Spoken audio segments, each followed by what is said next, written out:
Hi, I'm Krista Brady, and today I'll be teaching you about the bones of the skull. The skull has 8 bones that make up the cranium, which is the cavity that holds your brain, and then an additional 14 bones that make up the face. So a few initial things that I'd like to tell you are that first, we can look at a skull when it is articulated, meaning that all the bones are put together like this. We can also look at a bone when it is disarticulated, when the bones have been separated. So this is a model showing you just those bones pulled apart, and then we can also look at individual bones. And so you'll want to be able to recognize those bones and their markings when they are disarticulated as well as when they are articulated together. So let's start off with a few things on this articulated model. This is a colored model, which is a nice way to start out learning the bones. So looking at the top of the skull here, so you're looking at a superior view now. Let's go ahead and look at some of the articulations. So an articulation is a joint. It's a place where 2 bones come together. And in this case with the skull, these articulations are a type of joint called a suture. So there are 4 named sutures that you need to know. The first is this one that goes right across the top here. This is the coronal suture. So it's kind of in the place where if you were wearing a little crown or tiara, it might be right there. So that is the coronal suture. And it brings together the frontal bone, which is this bone right in front, and the 2 parietal bones together at this coronal suture. And then notice that there is another suture right here. You might not be able to see that super well on this video. It's connecting these 2 green bones, which are the 2 parietal bones, and this suture is called the sagittal suture. And then moving along farther towards the back, see this brown bone back here? This brown bone is the occipital bone, and it connects with the parietal bones at the lambdoid suture. This is called the lambdoid suture because it looks like the Greek letter lambda. So that's the lambdoid suture. And then there's one more, which is on the side here. And this is this kind of curved suture here that connects this orange bone, the temporal bone, with this parietal bone up here. And this is the squamous suture. So one more time, I'm going to go through those again. So now we're going to look at it. So you're looking at an anterior view now, and then I'm going to tilt it so that you can see the superior part of the skull. So here again, connecting the frontal bone to the 2 parietal bones is the coronal suture.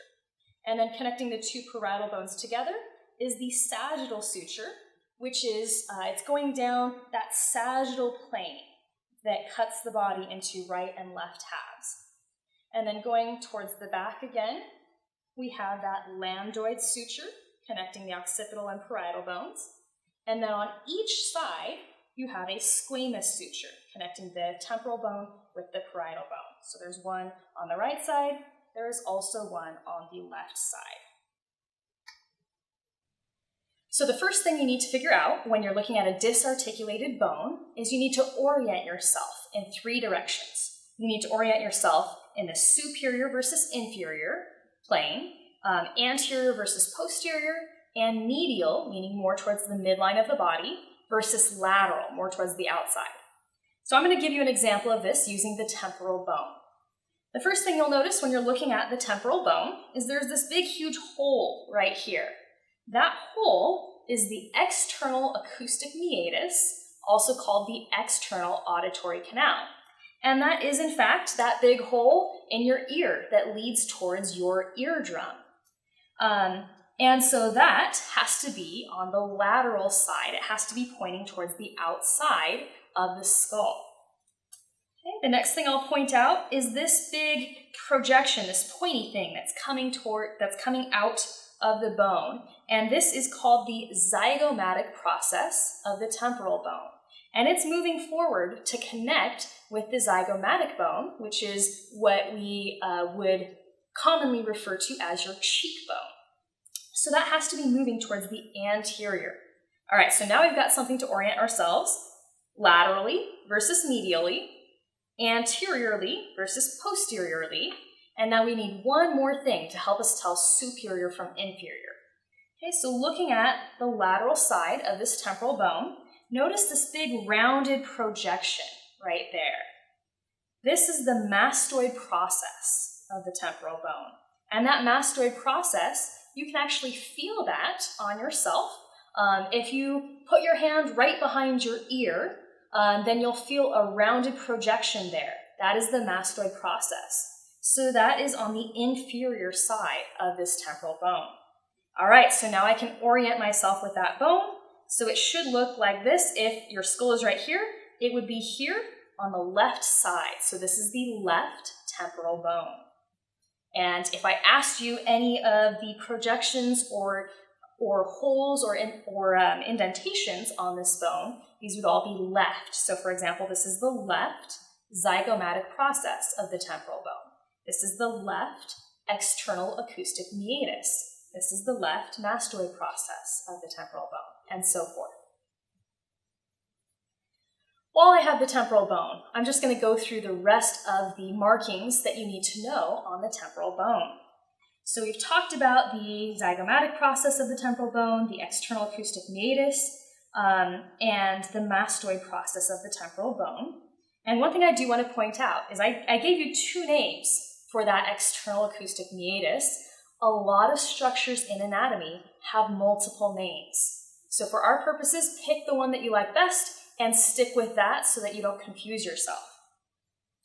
And then one other thing that I'm going to point out is that many of these structures, they're called, for example, the zygomatic process, but there's a zygomatic process of the temporal bone. There's also a zygomatic process of the maxilla.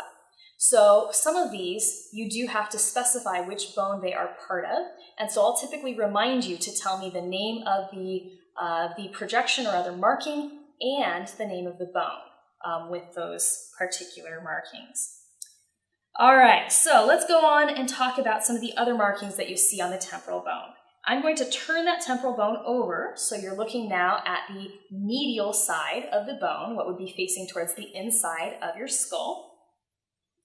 And you'll notice this big cliff-like region that is coming out, or rather projecting into the inside part of the skull. This is the petrous region of the temporal bone. And that the word petrous means stony. So this looks kind of like a cliff to me, which would be stony. So therefore, petrous region of the temporal bone.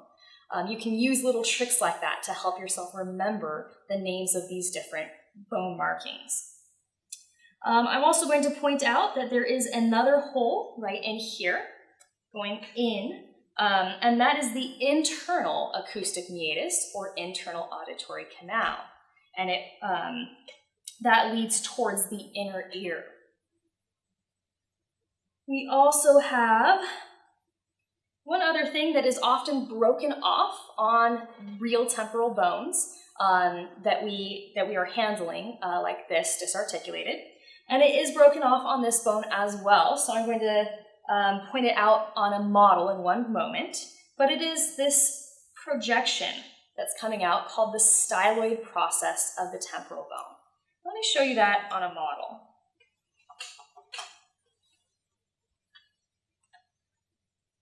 Okay, so here we're looking at our colored skull model, and this orange bone is the temporal bone here. So looking down here, you can see this thin, long, pointy projection. That is the styloid process of the temporal bone. It looks like a stylus, which is an old writing tool. And so it's nice and thin and pointy like that. And that is one of the ones where you do have to specify that it is of the temporal bone. Because there's a styloid process of the temporal bone, there's also a styloid process of the radius and a styloid process of the ulna. All right. So a couple other things I'm going to point out with the temporal bone. One is this depression right here. So depression is an indentation, a place where the bone goes inwards, and the typical name in bones for a depression or indentation like that is a fossa. And this one is called the mandibular fossa because it's the place where the mandible the bone of your lower jaw, is going to come up and articulate with the temporal bone. So that is the mandibular fossa.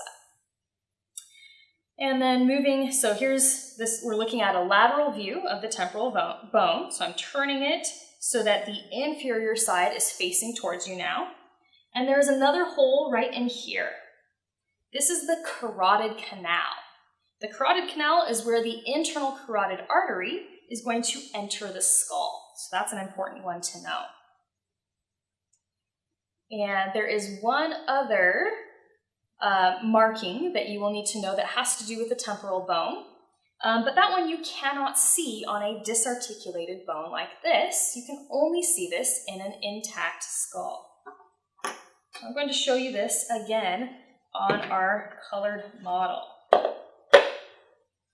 Okay, so here's the model. Looking in now at the inside of the skull, you can see this place where the orange temporal bone comes together with the brown occipital bone, and there is a big, huge hole right there.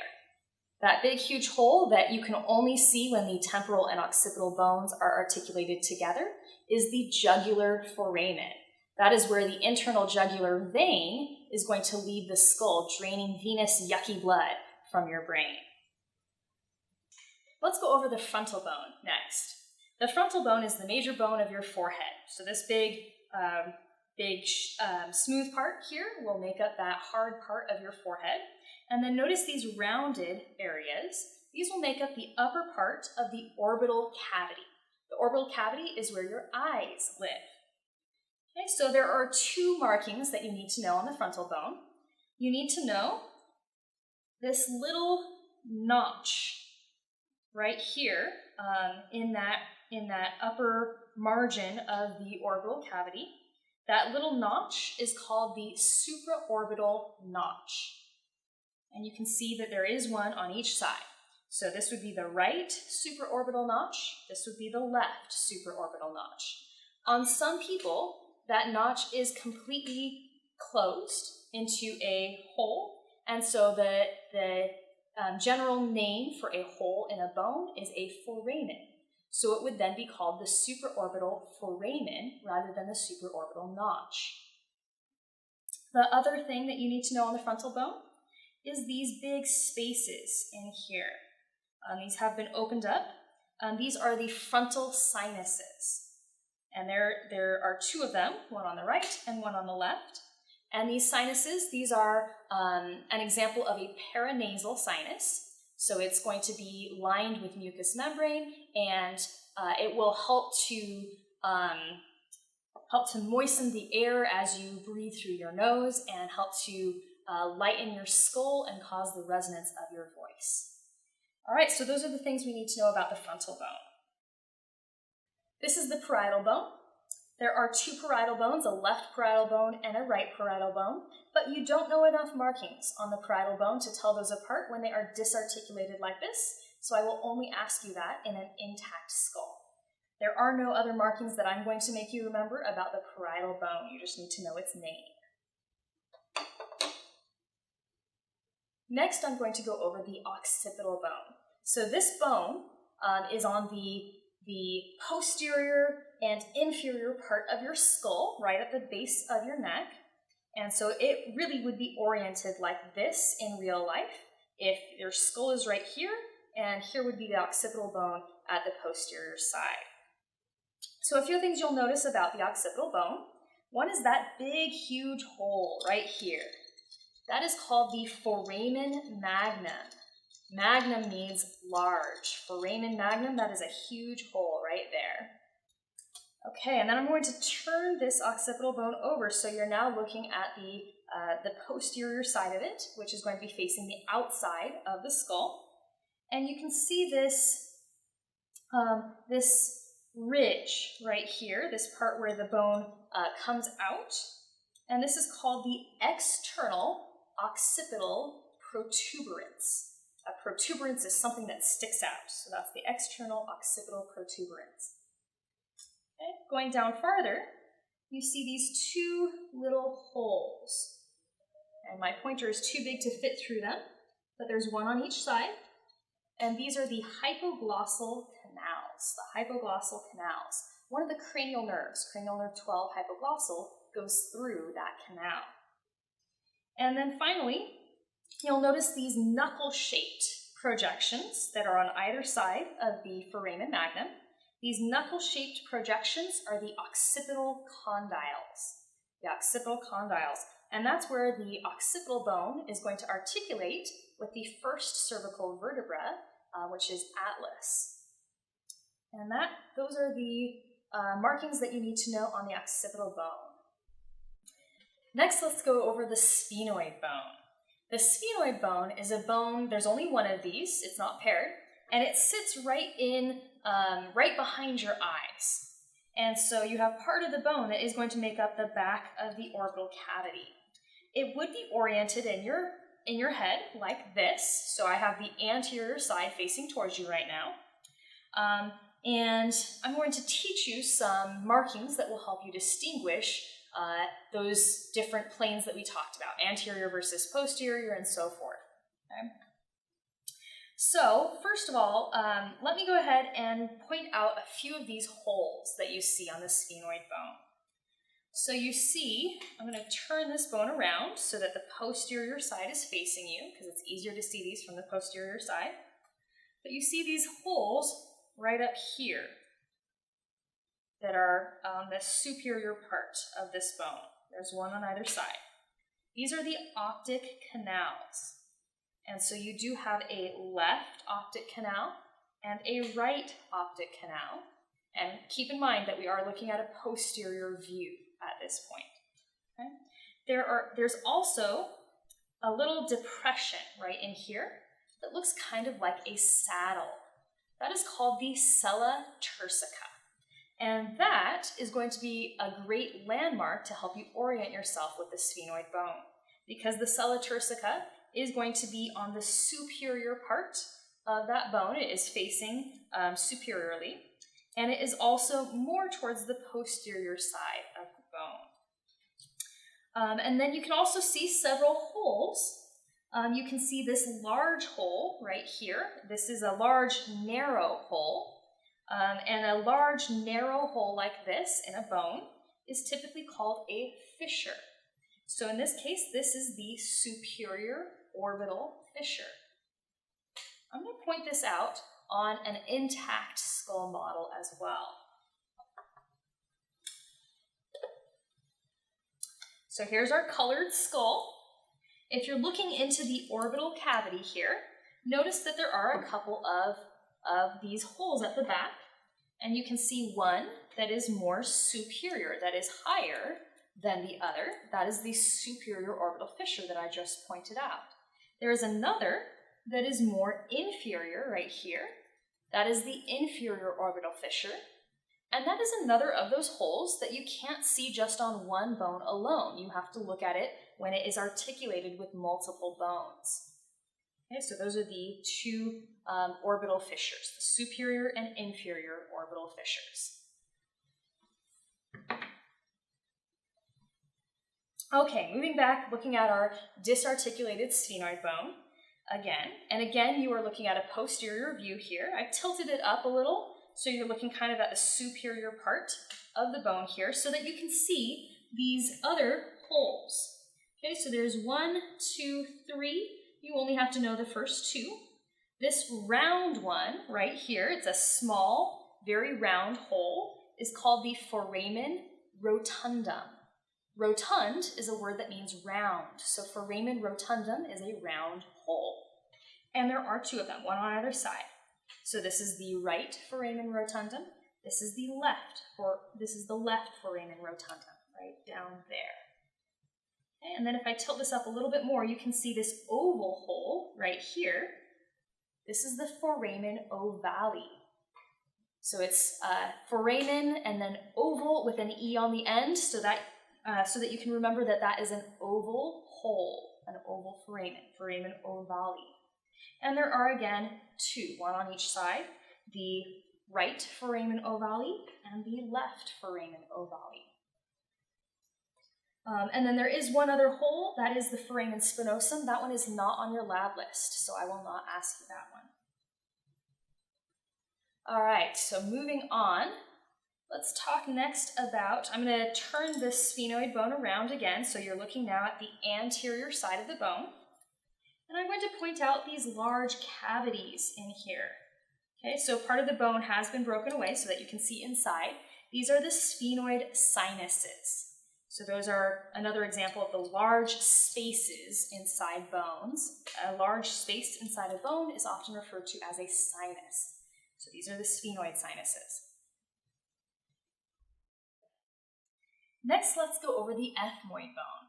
There's just one ethmoid bone, and it sits right in front of the sphenoid bone, and it makes up part of the orbital cavity, and it's making up part of your nasal cavity as well. So the ethmoid bone, it's a tiny little bone and it's very delicate. So I'm actually holding a model right here. This is not a real bone. And there are a couple of markings that you will need to know on the ethmoid bone. So first of all, I'm going to turn this so that you're looking at it from a lateral view so that you can see this projection right here that is sticking up. This is the crista galli, Somebody thought that this projection looked like a rooster's crest, and so that's what they named it. Crista galli means rooster's crest. Okay, now I'm going to turn this a little bit more so that now you are looking at a superior view of this bone, or this model. And there's this area here, kind of on either side of the crista galli, where it looks like it's perforated. There are lots of little tiny holes in this area. The area or region of the bone right there is called the cribriform plate. The cribriform plate. And those tiny little holes, all of those tiny little holes, are called the cribriform foramina. Foramina is the plural of foramen, so when we have multiple holes like that, we do say foramina. And this is where the fibers of the olfactory nerve are going to go through to innervate the olfactory epithelium in the upper part of your nasal cavity. Okay, you can also see these larger holes that are opened up so that you can see within the model here. Those larger holes are going down into the ethmoid sinuses, also called the ethmoid air cells. Okay, I'm turning this bone around now, so now you are looking at an anterior view of this bone, and you can see this long, straight plate of bone that is coming down the center of this ethmoid bone right there. And I'm going to turn the bone up a little bit so you can see that that plate does in fact continue all the way down the ethmoid bone. That is called the perpendicular plate of the ethmoid bone. And it makes up the upper part, the superior part of your nasal septum that separates your nasal cavity into a left and a right part of the nasal cavity. And then one other thing I'm going to point out on the ethmoid bone are these ridges that you can see on the side here. So there's this ridge or fold right here, and then there's one farther down. Okay, this upper one is called the superior nasal concha. The superior nasal concha. And then the one a little farther down is called the middle nasal concha. The middle nasal concha. And that should do it for the ethmoid bone. All right, so we've gone over the 8 bones that make up the cranium, which is the place that houses your brain. So now let's talk about the additional 14 bones that make up the face. First, let's go to this pink bone, or these pink bones right in the middle. These are the nasal bones. There is a right nasal bone and a left nasal bone, and you just have to know their names. And these are itty-bitty bones, and so I will just ask you them in an articulated skull like this. I will not ask them in a disarticulated format. So moving on, this yellow bone, there's again one on each side, a right one and a left one. These are the maxillary bones. And I'll go over those in a little more detail in a little bit. And then this dark blue bone right here, this is the zygomatic bone. So that's the one that makes up that big bony part of your cheek that we often refer to as the cheekbone, that's the zygomatic bone. And notice how it does have this projection that's coming back here to meet the temporal bone. This is the temporal process of the zygomatic bone. And it's coming out to meet that zygomatic process of the temporal bone. So together they form that zygomatic arch right there. All right, so looking in at the orbital cavity, you can see this red bone right in here. That is the lacrimal bone. The lacrimal bone has a little groove in it that leads down into the nasal cavity, and that groove is where a duct travels to drain tears from your eyes into your nasal cavity, which is why when you cry, your nose starts running. So that is the lacrimal bone.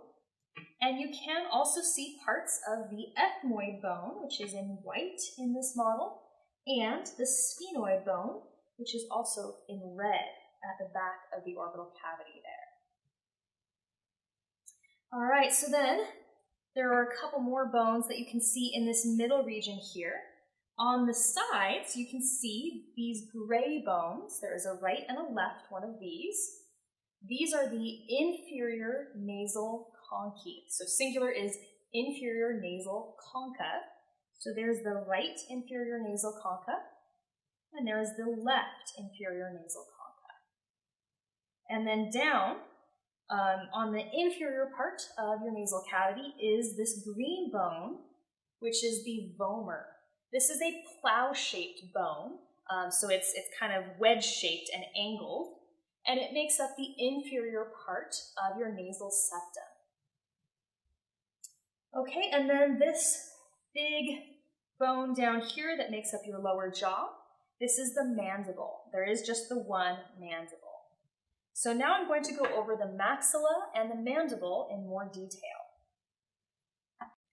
This is the maxilla, also called the maxillary bone. And let's go ahead and orient ourselves with this bone. So this is one of the bones that makes up your upper jaw, and you can see that it does have teeth in it, so it holds your teeth. And so looking at those teeth, that can help us orient ourselves as to whether this maxilla is a right or left maxilla. So you can see back here the big, large teeth are the molars, and then these sharper, thinner teeth are the incisors. Those incisors are going to be at the front or anterior side of your mouth, and so this does need to be the anterior side of the maxilla. And we can also use those teeth to orient ourselves in the superior versus inferior direction, because those teeth, since this makes up the upper jaw, those teeth have to be on the inferior part of this bone. So the last thing we need to do is to orient ourselves in the medial versus lateral direction. So we're going to look at this part of the bone right in here. So down here is the incisor, and notice this part is all rough. That's where it's going to articulate with the other maxillary bone to form the entire upper jaw. And so that has to be on the medial side of this bone. So now I can orient myself. If my brain were back here, this bone would be right here on the left side of your face. This is in fact the left maxillary bone, or the left maxilla. There are a couple of things that I want to point out about this bone. One is that you can't see it right now because this bone is closed, but if you were able to see inside this bone, and on many models and images this is opened, then you can see into the space inside there. It's a large space within a bone, which remember we call a sinus. So that would be the maxillary sinus. And you can typically see that, that's typically opened up on the medial side of this bone. We can also see that these teeth, are embedded into pockets. Those pockets that the teeth are embedded in are called alveoli. Alveoli is the plural, the singular is alveolus. So if, for example, if one of these teeth were removed and I were pointing into that pocket, then you would call that an alveolus of the maxilla. And you do have to say of the maxilla because there are also alveoli of the mandible to hold your lower teeth. Okay, and then the other thing I'm going to point out is see these areas where the bone protrudes up between those pockets, between those alveoli. Those are the alveolar processes of the maxilla. The alveolar processes of the maxilla. They're those little ridges of bone that help to form the edges of those pockets or alveoli. So that does it for the maxilla. Okay, this is the mandible. The mandible is the bone that makes up your lower jaw, and you can see that it also holds your lower teeth. So we can use that to orient ourselves. Of course, the teeth have to be anterior since this is, the teeth have to be superior because this is the mandible, which makes up your lower jaw. And I will point out that there are pockets back here where this person had their wisdom teeth removed. Their wisdom teeth is what people commonly call the third molar. So you do have two molars here, the first molar, second molar, and then the third molar, which most people have removed. So you can see that pocket. That is an alveolus of the mandible. And then I'm also going to point out the little ridges where the bone comes up in between the teeth. Those are the alveolar processes of the mandible. Now, looking at the anterior side of the mandible, you'll also see these little holes. There's one on either side. So this hole right here is the right mental foramen. That is in the mental region. Remember, the mental region is that chin area, and so that mental foramen is in that region. And then I'm going to turn the mandible around, so you're now looking at a posterior view. And you can see these holes that go down into the mandible here. And these are the mandibular foramina, so singular mandibular foramen. Okay, I'm also going to show you on each side here, we have this part that comes up like this. This is the ramus of the mandible. And then you have this sharp angle right here where the mandible curves. That is called the angle of the mandible. And then you have this large, smooth area that comes out in front. This is the body of the mandible. Looking at the ramus of the mandible, we have two projections. This sharp projection in front is called the coronoid process of the mandible. It's sharp and pointy like a crown, hence the name coronoid, which means crown-like.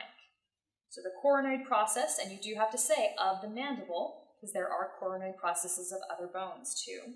And then this process back here, which is rounded and knuckle-shaped, that is the condylar process of the mandible, the condylar process of the mandible. And that should do it for the mandible.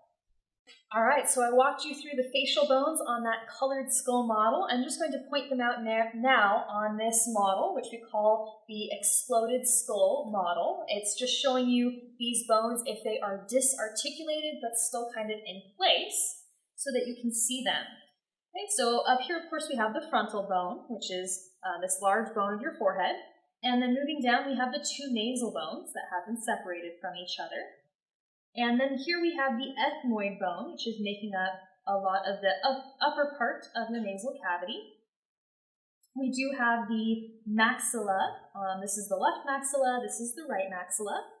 And I am going to point out as well that this little bone that's right in the middle here, that's kind of wedge-shaped, this is the vomer. The vomer, again, that makes up the inferior part of the nasal septum. And then looking over to the side here, you can see this little bump here. That's actually its own bone. That is the inferior nasal concha. And then, of course, you've got your mandible on the bottom here, making up the lower jaw. And moving back up, we've got the zygomatic bone right here on the side. I'm going to turn that so you can see that a little better, the zygomatic bone. And here's the temporal process of the zygomatic bone, reaching out to meet up with the zygomatic process of the temporal bone right here.